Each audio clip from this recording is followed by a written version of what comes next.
retourner dans Jean, 9e chapitre. Alors, si vous avez une Bible, sinon, bien, vous pouvez écouter l'Évangile de Jean, 9e chapitre.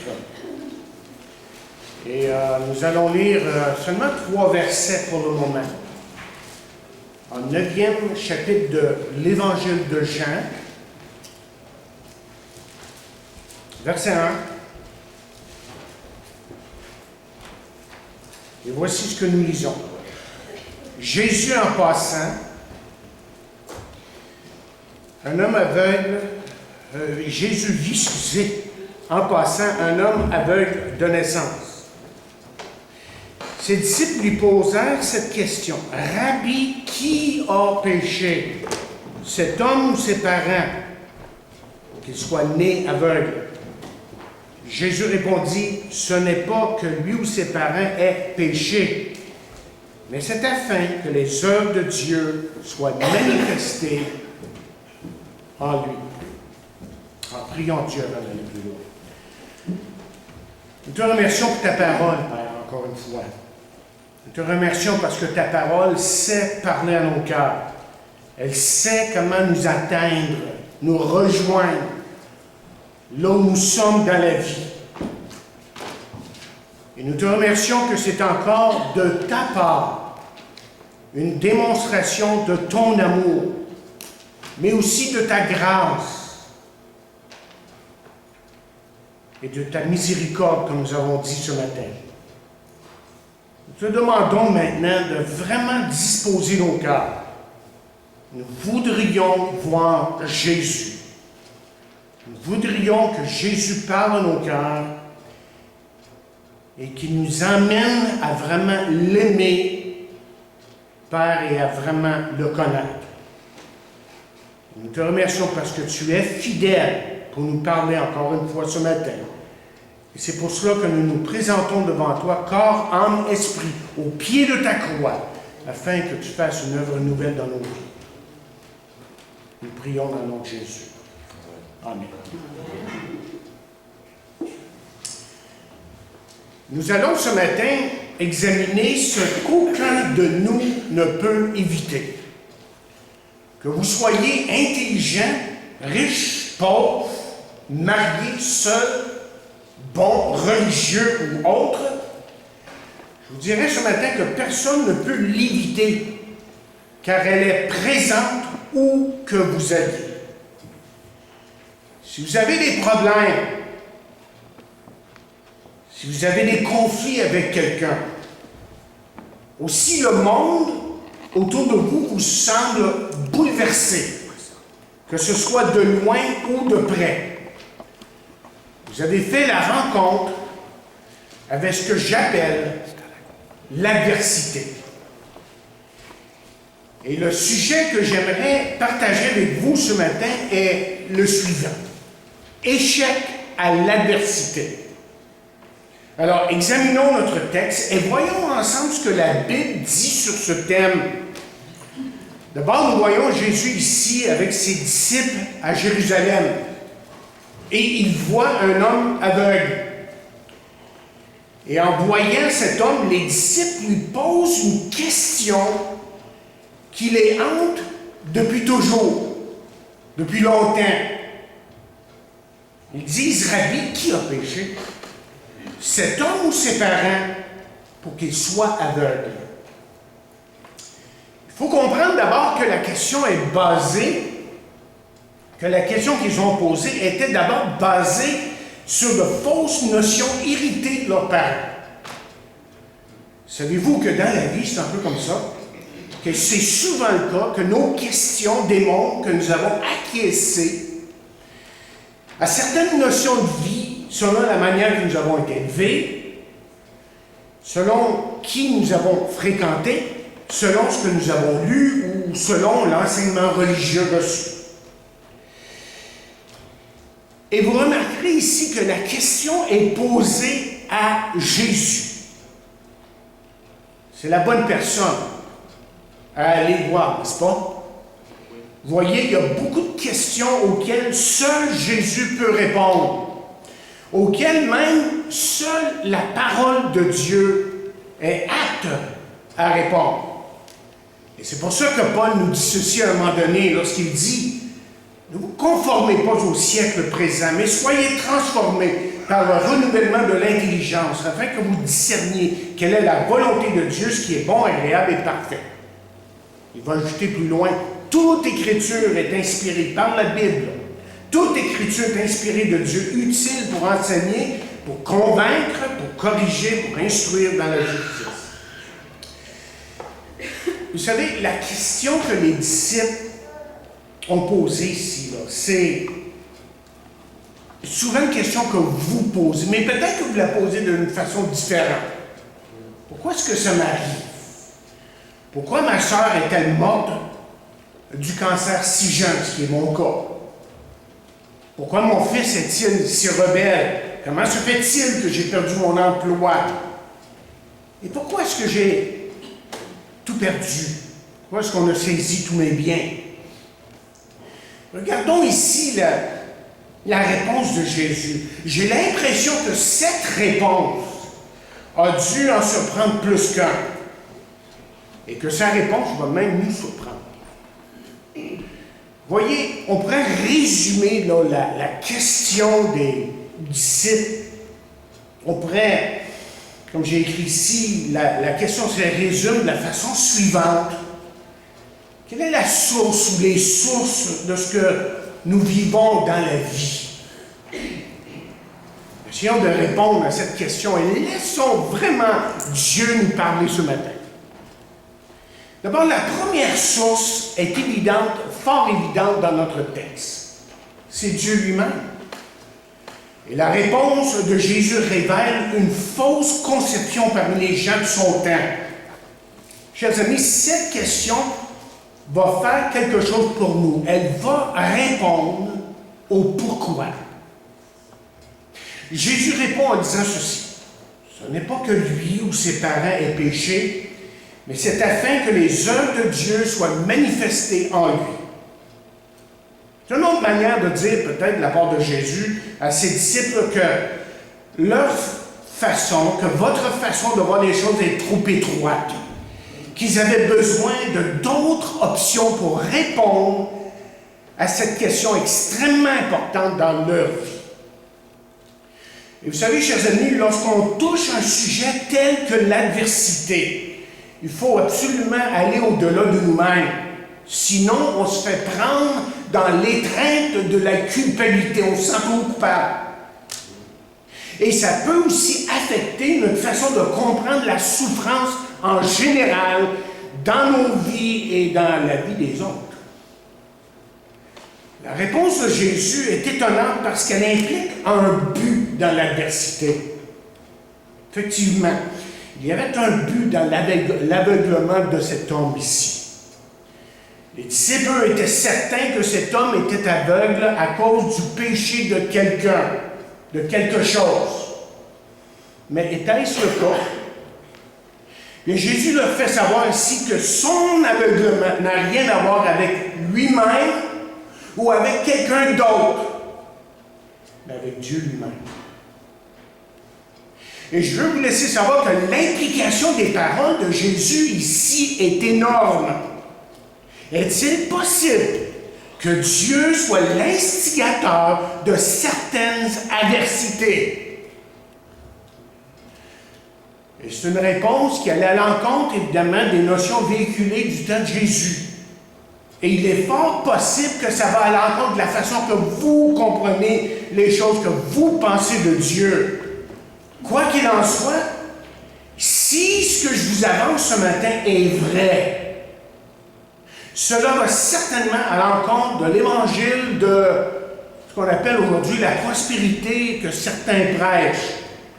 C'est-à-dire que certains vont vous enseigner que si vous faites confiance à Jésus, que vous allez être sans problème, que vous allez toujours avoir la belle vie, que vous serez toujours en santé et que vous aurez surtout beaucoup d'argent.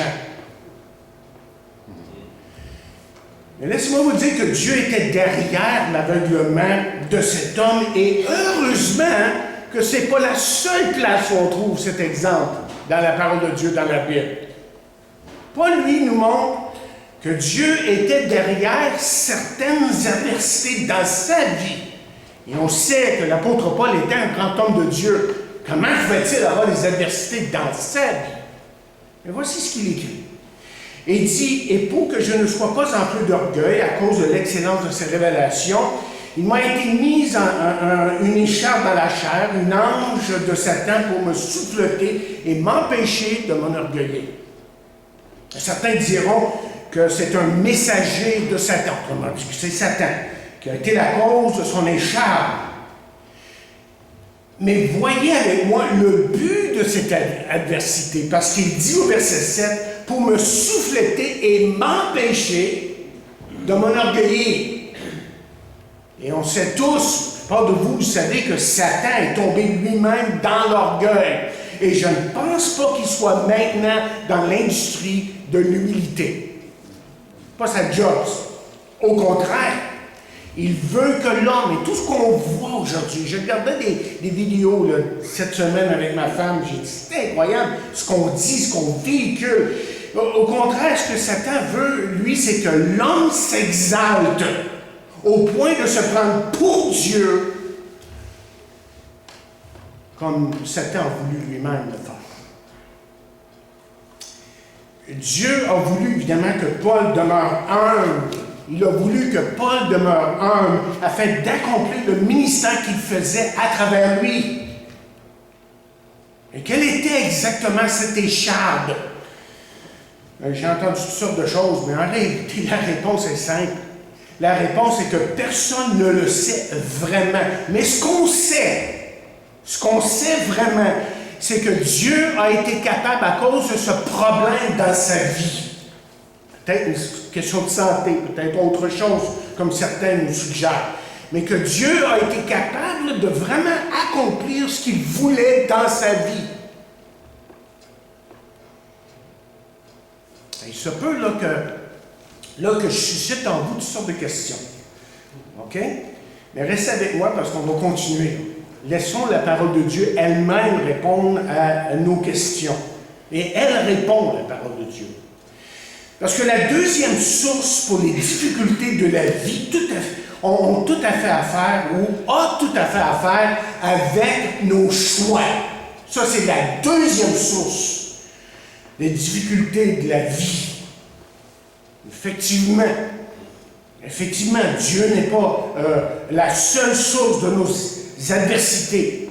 Ce qui fait que la question ici des disciples,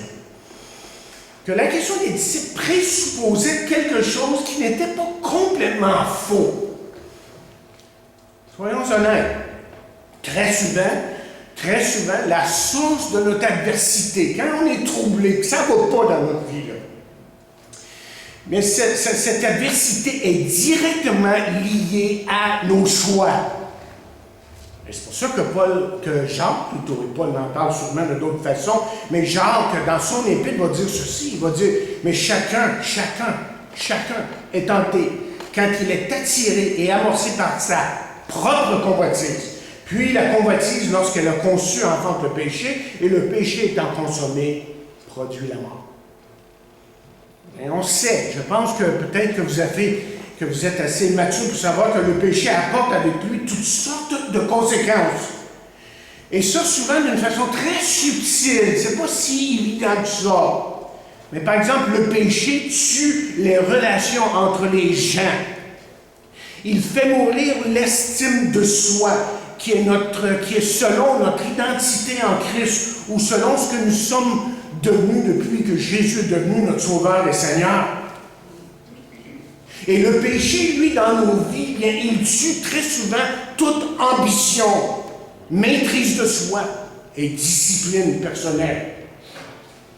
Je pense que l'exemple classique dans la parole de Dieu, que la parole de Dieu nous donne, est Adam et Ève, évidemment.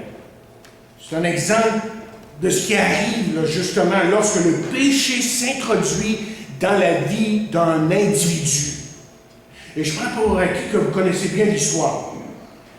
Vous remarquerez qu'au début, là, par exemple, qu'aucune tension, je devrais dire, pas tentation, ça aurait pu être ça, mais qu'aucune tension là, n'existait entre Adam et Ève. C'était l'harmonie totale. Il n'y avait pas de conflit entre eux, et même l'environnement qui était autour d'eux, tout était parfait. Et en fait, la Bible ne nous dit pas, en fin de compte, beaucoup de ce qui s'est passé dans le jardin sur la vie d'Adam et Ève. Mais ce que nous savons vraiment, c'est pourquoi ils sont sortis du jardin. Ils sont sortis du jardin à cause du péché, simplement. Et après qu'ils eurent désobéi à Dieu, tout a changé. Rien n'était plus comme auparavant. Ève connaîtrait évidemment les douleurs de l'enfantement. Il y aurait conflit entre hommes et femmes. Et on peut ajouter à cela la mort qui est entrée dans l'humanité.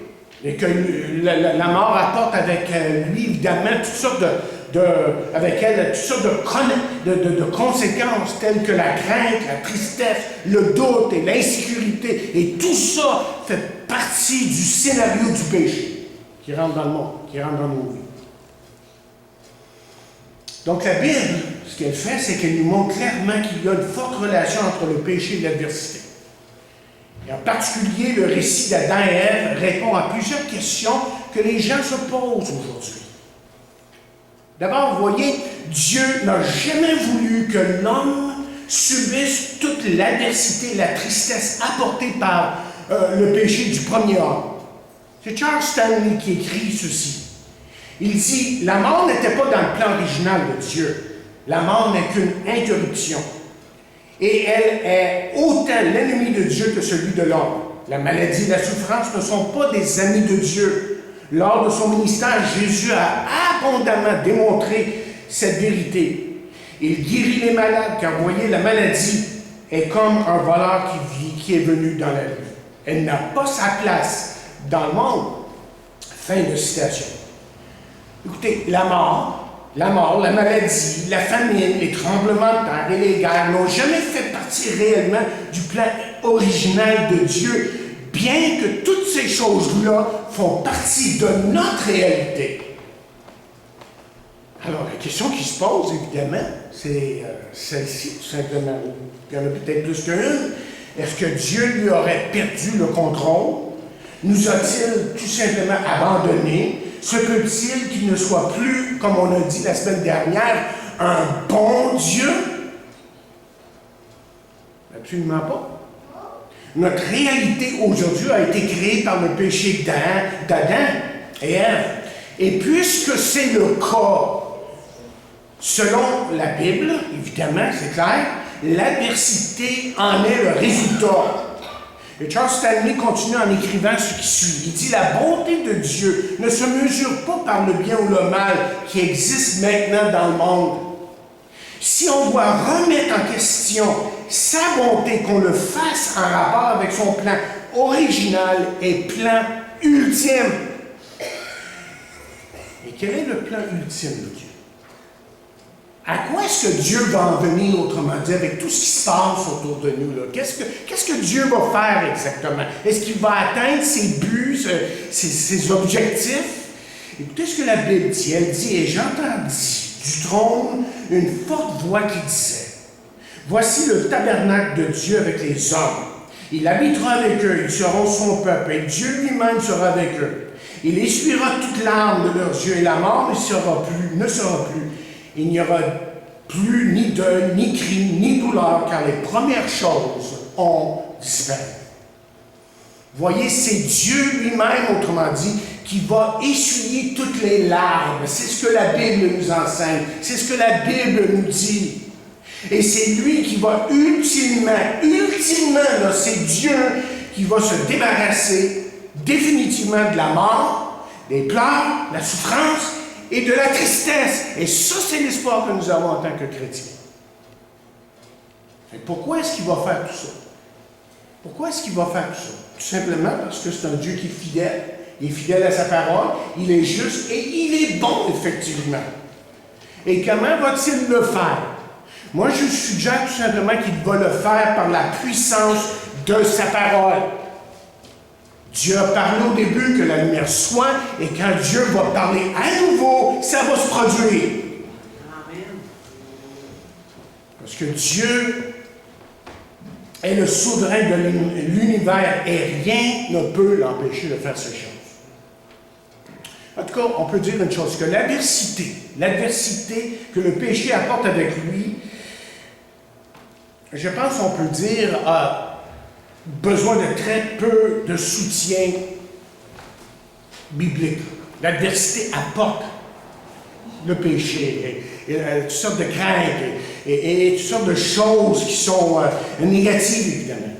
Par exemple, la douleur et la tristesse qu'apporte avec lui le divorce est normalement causée par le péché dans la vie de quelqu'un, sinon des deux parties. Il faut ajouter à cela pour être clair que le péché des autres peut nous causer des ennuis. Donc, vous voyez, les disciples n'avaient pas complètement tort lorsqu'ils ont posé leur question. Là. Non. Car c'est très souvent l'adversité, le péché des autres qui sont extrêmement bons partenaires.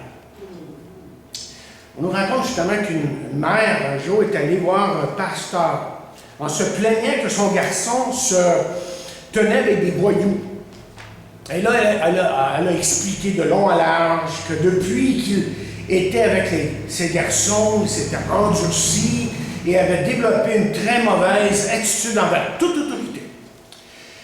Après plusieurs rencontres, et après avoir longuement discuté, la mère révéla qu'elle avait laissé son mari et qu'elle ne voulait sous aucune condition travailler pour une réconciliation. Son fils, lui, voulait rester avec son père, mais elle ne voulut rien savoir de ça. Et le père, lui, le pasteur plutôt, a parlé au père à plusieurs occasions. Et le père a mis sa part de responsabilité et du conflit, des conflits qui étaient dans la maison. Et lui était prêt justement à faire ce qui était nécessaire pour ramener la paix dans son foyer, mais sa femme ne voulut rien savoir. Et là, le pasteur rencontra la femme de nouveau, expliqua à la femme ce qu'un environnement négatif et hostile pouvait faire à un enfant. Et cette dame s'est fâchée contre le pasteur et lui a dit: « Je vous ai dit pourquoi mon fils agit de la sorte. Ce sont ses amis. » Quoi qu'elle pu dire ce pasteur, cette femme ne voulait pas voir le lien entre ses agissements et le comportement de son garçon. Est-ce que vous voyez là? Okay? Mais de temps en temps, elle se leva dans l'église. Et je la vois se lever dans l'église. Pour présenter sa requête. Frères et sœurs, priez pour mon fils. Ce qu'elle n'a jamais vu ou compris, c'est le lien entre son péché et le comportement de son garçon. On estime justement que 60 à 70% de ce que les gens souffrent est une conséquence de leur propre péché ou du péché d'un autre. Et moi, je dois vous avouer personnellement qu'à travers les années, je dirais que mes consultations les plus difficiles là, ont été avec des personnes qui subissaient les conséquences du péché des autres. Et pour vous, ce matin, là, tout ça, ça paraît injuste. Pourtant, l'une des façons qui nous est donnée pour endurer l'épreuve, l'adversité, c'est de réaliser la source de la souffrance. Et c'est quoi la source de la souffrance la plupart du temps? C'est le péché. Je sais que ce n'est pas toujours une réponse satisfaisante, mais il faut comprendre que dans la vie, il est possible de souffrir à cause des péchés des autres. Et que très souvent, on ne peut rien y faire absolument. On ne peut absolument rien y faire. Oui, mais la parole de Dieu a d'autres choses à dire. On ne doit pas terminer là, OK? Parce que là, on va parler de la troisième source de nos difficultés, de notre adversité, qui est Satan. Et dans un sens, on pourrait dire que lui, il est derrière toutes les adversités. En tout cas, on sait une chose, il est directement responsable pour la chute d'Adam et Ève. et toutes les calamités qu'ils ont subies et qui ont suivi après. Et on voit bien aujourd'hui, lorsqu'on regarde ce qui se passe dans le monde, que son influence là, va au-delà du jardin. Et que cette influence s'étend partout. Autrement dit, ce que nous devons reconnaître, c'est que Satan est bien vivant aujourd'hui et très actif dans notre monde. Un des exemples les plus frappants dans la parole de Dieu est l'histoire de Job. Ceux qui veulent attribuer l'adversité seulement au péché et au manque de foi, comme certains font, ont beaucoup de difficultés avec ce récit.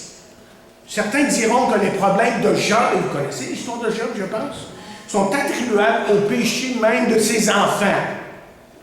Mais là, on lit ces quelques versets qui disent ceci. Il y avait dans le pays d'Uz un homme qui s'appelait Job, et cet homme était intègre et droit. Il craignait Dieu et se détournait du mal. L'Éternel dit à Satan, un peu plus loin dans le chapitre, « As-tu remarqué, mon serviteur Job, il n'y a personne comme lui sur la terre. C'est un homme intègre et droit, craignant Dieu et se détournant du mal. » Et Satan répondit à l'Éternel, « Est-ce d'une manière désintéressée que Job craint Dieu? Ne l'as-tu pas protégé, lui, sa maison et tout ce qui est à lui? Tu as béni l'œuvre de ses mains et ses troupeaux couvrent le pays. Mais étends ta main, touche à tout ce qui lui appartient, et je suis sûr qu'il te maudit en face. » L'Éternel dit à Satan, « Voici, tout ce qui lui appartient, je te le livre, seulement ne porte pas la main sur lui, et Satan se retira de devant la face de Dieu. » Un peu plus loin, dans le chapitre 2, il dit, « Et Satan répondit à l'Éternel, peau pour peau, tout ce que possède un homme, il le donne pour sa vie. Mais éteins ta main, touche à ses os et à sa chair, je suis sûr qu'il te maudit en face. » L'Éternel dit à Satan, « Voici, je te le livre, seulement épargne sa vie. » Et Satan se retira de devant la face de l'Éternel, puis il frappa Job d'un hussard malin depuis la plante du pied jusqu'au sommet de la tête. Qu'est-ce qu'on sait de Job? Et ce qu'on sait, c'est qu'il n'y a aucun doute, selon la parole de Dieu, que Job était un homme intègre. Et l'adversité qu'il a connue n'était pas due à l'orgueil. Satan s'est mis en marche pour détruire Job, littéralement, et pourtant, durant toute son épreuve, Job, lui, est demeuré intègre en tant qu'homme. Dieu a même permis que Job soit touché physiquement. Et il est clair dans l'histoire de Job là, que Satan est devenu l'adversaire acharné de Job. Très clair. Donc, c'est pas pour rien que plus loin dans la parole de Dieu, vers la fin, on trouve ces paroles de Pierre qui dit « Soyez sobre, veillez, votre adversaire le diable rôde comme un lion rugissant, cherchant qu'il dévorera. Résistez-lui avec une foi ferme, sachant que les mêmes souffrances sont imposées à vos frères dans le monde. » Je ne sais pas si vous le savez, mais justement, l'épître de Pierre, on a lu en partie quelques versets ce matin, nous parle de souffrance. C'est l'épître de la souffrance. Et Satan peut être la raison pour beaucoup de tentations ou d'épreuves. Et c'est ça qui fait souffrir les gens entre les uns et les autres. Autrement dit, Satan, écoutez bien, Satan aime faire souffrir les gens. Il aime ça. Et ce que Pierre est en train de dire ici, dans ces quelques versets et d'autres versets dans son épître, ce que Pierre est en train de dire aux chrétiens, c'est de faire attention de ne pas s'éloigner de Dieu à cause des souffrances, des épreuves, de l'adversité. Il veut faire comprendre aux chrétiens que Satan est derrière beaucoup de souffrances, mais que Dieu, lui, comme on verra dans d'autres textes, que Dieu, lui, est capable de tourner ça pour notre bien. OK, on termine avec une question. Qui est responsable? qui est responsable? Avec tout ce que nous vivons au quotidien, il est difficile là, parfois de voir qui est responsable de l'adversité que nous subissons dans nos vies. L'adversité qui vient du péché, bien ça, c'est plus ou moins difficile de voir. C'est assez facile à discerner, à cerner même, à détecter. Mais passer ça, là, les chemins peuvent parfois se croiser. On ne voudrait pas, autrement dit, blâmer Satan si Dieu a permis l'adversité dans nos vies. Et en même temps, personne n'aime souffrir pour rien. C'est normal lorsqu'on souffre, lorsqu'on passe par des épreuves, des difficultés, qu'on cherche des solutions pour s'en sortir. Normal, ça. Et la Bible, comme quelqu'un a écrit, ne nous donne pas de combinaison de faits pour nous permettre de toujours reconnaître l'adversité. Autrement dit, l'adversité n'est pas toujours évidente d'où ça vient. Et à certains moments, ceci peut nous sembler très difficile, mais Dieu a toujours ses raisons. Et en fait, écoutez bien ce que je veux dire, c'est que derrière les apparences, autrement dit, derrière la souffrance, les épreuves, les difficultés, l'adversité qu'on subit, il y a quelque chose de beaucoup plus important dans notre vie. Vous voyez, notre réaction face à l'adversité est de loin beaucoup plus importante que la source. Pourquoi direz-vous? Pourquoi est-ce que c'est plus important? Parce que l'adversité, quelles qu'en soient ses origines, est l'un, chers amis, des moyens les plus efficaces que Dieu peut utiliser pour nous faire grandir dans notre foi. Et très souvent, les endroits où Dieu permet le plus d'adversité dans nos vies sont les endroits où Dieu est en train de travailler en nous. Il y a quelque chose que Dieu veut travailler. Lorsque quelqu'un me dit que Dieu n'est pas à l'œuvre dans sa vie, parce qu'il ne voit rien qui se passe, là, je lui demande s'il y a des problèmes. Pourquoi? Parce que la meilleure façon pour vous de savoir si Dieu est à l'œuvre dans votre vie, c'est d'examiner vos réactions à l'adversité. Parce que Dieu utilise l'adversité, quelle qu'en soit sa source. Et votre réponse à l'adversité peut déterminer si Dieu peut accomplir ce qu'il veut dans votre vie. Est-ce que vous le comprenez, cela? Très important. Mes chers amis, ce qu'il faut comprendre aussi, c'est que l'adversité, les difficultés qu'on vit, là, peut nuire à notre foi.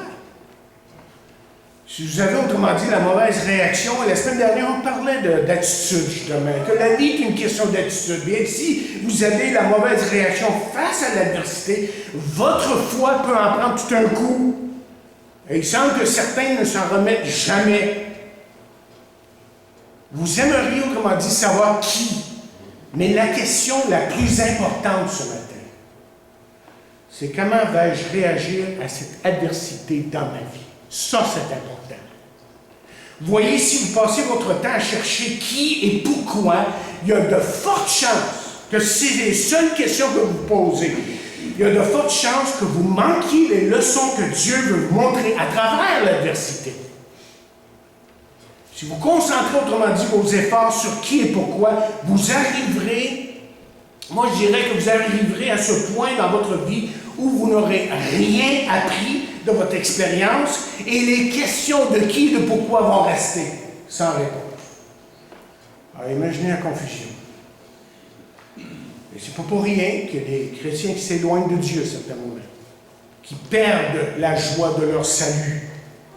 Parce que leur vie, vous voyez, est comme un labyrinthe qui ne mène nulle part. On est chrétien, mais on va nulle part. Et ce sont des chrétiens extrêmement frustrés, courant, comme quelqu'un dit, après toutes les nouveautés du nouveau chrétien. Il y a quelque chose de nouveau là-bas, je m'en vais là-bas. Est-ce que je suis frustré? Cherchant l'Église parfaite, évidemment, parce qu'ils ne sont pas heureux dans la leur. Écoutez, c'est Charles Stanley qui a écrit ceci. Il a dit, si Dieu choisit de vous dire qui et pourquoi durant votre vivant, ce sera probablement parce que vous avez eu la bonne réaction. Dieu, comme j'ai souvent dit auparavant, pas un Père Noël. Là. Dieu, c'est pas un Père Noël. Si vous voulez quelque chose de lui, vous devez en quelque sorte payer le prix. Bien que le salut par pure grâce. On ne peut pas vouloir faire quoi que ce soit pour essayer de gagner son salut. Mais après ça, là, Dieu met des conditions, puis on va les voir dans un instant. On termine avec ça. Je vais utiliser cet exemple. Essayez de vous l'imaginer un peu dans votre esprit de ce qui se passe ici. Je vois les disciples qui sont devant la croix du Calvaire. Ils sont devant la croix. Et qui est sur la croix? C'est Jésus, évidemment. Et là, eux, ils se demandent, mais pourquoi? Pourquoi tout ça? Parce que humainement parlant, et dans leur réalité, à ce moment-là, ça n'avait aucun bon sens. Mes chers amis, à travers ces événements, Dieu a accompli son plus grand triomphe. Et le plus grand triomphe que Dieu a accompli, c'est le salut pour ceux qui viendraient à lui. Et ça, les disciples le comprendraient plus tard. Et vous savez, nous, on est souvent comme les disciples. Nos rêves, nos espoirs sont anéantis. Hein? Nous voyons nos proches souffrir, les membres de notre famille mourir. Et comme les disciples, on se demande pourquoi. Écoutez bien, si le meurtre, si le but du meurtre du Fils de Dieu peut être expliqué, autrement dit, avait un but, combien plus pouvons-nous nous attendre à ce que Dieu ait un but dans nos adversités? Comment dit, ce que j'essaie de dire, et je termine avec ça, la source, chers amis, de notre adversité ne devrait pas être notre préoccupation première. Pensez-y. Pensez-y un instant. Qui était la source et l'adversité qu'a connue Jésus? Mais les trois. Le péché, pas son péché, évidemment, Satan ou Dieu. Évidemment, les trois étaient de la partie. Mais vous voyez, la réaction de Jésus a permis à Dieu de triompher de la plus grande des tragédies. Ce qui semblait être le pire des scénarios pour ceux qui étaient là, devant la croix. C'est avéré être le plus grand triomphe de Dieu pour le salut de quiconque croit. Autrement dit, littéralement, la croix a signé l'arrêt de mort de l'adversité ou de l'adversaire que Satan évidemment lui-même. Dieu, autrement dit, chers amis, ce matin, je veux que vous le compreniez, a un but pour votre vie face à vos adversités, face aux adversités de votre vie. Êtes-vous toujours une personne qui essaie de comprendre qui et pourquoi? Regardez Jésus de nouveau, pendu sur la croix. Jésus a dit ceci: Père, je te remets mon esprit. Et puis la Bible nous dit, il mourut. Autrement dit, sur la croix, Jésus s'est abandonné totalement, mais totalement au Père. Êtes-vous prêt là, à faire échec à l'adversité? C'est ça notre sujet ce matin. Et je termine en vous posant la question, êtes-vous prêt à faire face ou à faire échec à l'adversité dans votre vie? Écoutez, si on prend l'exemple de Jésus, la seule façon pour vous de triompher sur l'adversité, mais c'est de faire exactement ce que Jésus a fait. Jésus s'est abandonné au Père et il a été victorieux. Et même, je dirais, glorieux. Votre Père Céleste ce matin sait ce que vous avez besoin et jamais est-ce qu'il vous abandonnera. Si vous lui appartenez ce matin, il sera toujours avec vous dans votre adversité. Écoutez ce que la Bible dit. Ne laissez pas plutôt l'amour de l'argent influencer votre conduite. Je relis ça, juste cette phrase-là, c'est tellement important. Ne laissez pas l'amour de l'argent influencer votre conduite. Contentez-vous de ce que vous avez. Dieu lui-même a dit, je ne te délaisserai pas. Non, je ne t'abandonnerai pas.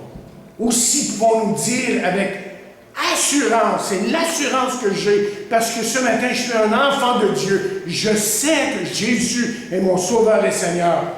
Aussi pouvons-nous dire avec assurance, le Seigneur me vient en aide. Je n'ai donc rien à craindre. Que pourraient me faire les hommes? Est-ce que vous connaissez Jésus? Lui, avez-vous fait confiance dans votre vie? Lui qui un jour qui est mort sur la croix pour vos péchés, pour votre adversité. Mais il n'est pas resté sur une croix, il n'est pas resté dans un tombeau, il est ressuscité. Et aujourd'hui, il vit. Et savez-vous quoi? Il vous tend la main pour vous donner la joie, la paix, le pardon et tout ce dont vous avez besoin dans cette vie pour être un homme et une femme qui a vraiment une direction dans la vie. Et on a besoin d'une direction. Jésus a dit, je suis le chemin, la vérité et la vie. Nul ne vient au Père que par moi. Vous voulez connaître Dieu, vous êtes fait pour Dieu. Dieu vous a fait comme ça. Et séparé de lui, vous êtes misérable. Regardez le monde. On est misérable, on se tue, on s'entretue. Il y a toutes sortes de choses aberrantes qui ont lieu continuellement dans ce monde parce qu'on est séparé de Dieu, de son amour, de sa grâce, de son pardon et de sa miséricorde. Mais si tu crois en Jésus, c'est-à-dire si tu places ta foi en lui comme ton Sauveur et ton Seigneur, il va commencer un travail dans votre vie, dans ta vie, qui sera pour toute l'éternité. Prions. Seigneur, nous te remercions pour ta parole. Et encore une fois, tu nous veux pour toi. Et ce que nous te prions, c'est que pour celui, pour celle qui a entendu ces paroles et qui ce matin a besoin de revenir à toi ou de venir à toi pour la première fois, que tu lui donnes ton amour et ta joie et ta paix et ton pardon. Et qu'une nouvelle vie puisse commencer avec Jésus et que sa vie puisse prendre une direction, une nouvelle allure, afin que, en toutes choses, il trouve direction et vie en toi. Nous te le prions dans le nom de Jésus. Amen.